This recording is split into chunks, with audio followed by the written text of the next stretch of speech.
Hi friends, ಇದು ನಮ್ಮ ತಂದೆ ಕಳಿಸಿದ ಥಿಯೇಟ್ರು. ಇದಕ್ಕೆ ಇದು ಅವಾಗ 53 ವರ್ಷ ಆಯ್ತು. ಇದಕ್ಕೆ ನಾನು ಹುಟ್ಟಿದ ಮೇಲೆ 1 ವರ್ಷಕ್ಕೆ ಹುಟ್ಟಿದೆ.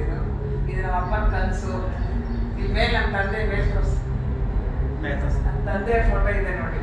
ನಮ್ಮ ತಂದೆ ಅವರು ಇಲ್ಲೇ ಕೂಡ್ತಾ ಇದ್ರು, ಇಲ್ಲೇ ಕುತ್ಕೊಂತ ಇದ್ರು, ಕಿಟಕಿಗೆ ತೋರ್ಸಕ್ಕೆ. ಇಲ್ಲೇ ನಮ್ಮ ತಂದೆ ಕುತ್ಕೊಂತ ಇದ್ರು. ಇವೆಲ್ಲ ನಮ್ಮ ಇಲ್ಲಿ ಬಂದಾಗೆಲ್ಲ ನಂಗೆ ನೆನಪಾಗುತ್ತೆ. ಇದು ನಮ್ಮ ತಂದೆಯವ್ರ ಕನಸು. ನಮ್ಮ ತಂದೆಯವರ ಯಾವಾಗಲೂ ನಮ್ಮ ತಂದೆ ಇಲ್ಲೇ ಇರ್ತಿದ್ರು. ಥಿಯೇಟ್ರ್ ಅಂದರೆ ಅವ್ರಿಗೆ ತುಂಬ ಇಷ್ಟ. ಹಾಗೆ ನಾನು ಊರಿಗೆ ಬಂದಿದ್ದೆಲ್ಲ ಒಂದು ವಿಡಿಯೋ ಮಾಡ್ಕೋಬೇಕು ಅನ್ನಿಸ್ತು, ಮಾಡಿದೆ. ನಿಮಗೆಲ್ಲ ಥಿಯೇಟ್ರೆಲ್ಲ ತೋರಿಸಿದ್ದೀನಲ್ವಾ.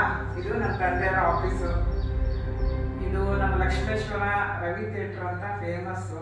ಇವಾಗ ಯಾರು ಬರ್ತಾ ಇಲ್ಲ ಪಿಕ್ಚರ್ ನೋಡೋಕ್ಕೆ. ತುಂಬ ಜನ ಆಕ್ಟ್ರೆಸ್ ಇಲ್ಲಿ ಬಂದು ಹೋಗಿದ್ದಾರೆ. ರಸೀಂದ್ರಾಜು, ಉದಯ್ ಕುಮಾರ್, ವಿಷ್ಣುವರ್ಧನ್, ಅರವಿಂದ್ ರಾಜ್ಕುಮಾರ್ ಒಬ್ಬರಲ್ಲ, ಎಲ್ಲ ಕಲಾವಿದರು ಇಲ್ಲಿ ಬಂದು ಹೋಗಿದ್ದಾರೆ.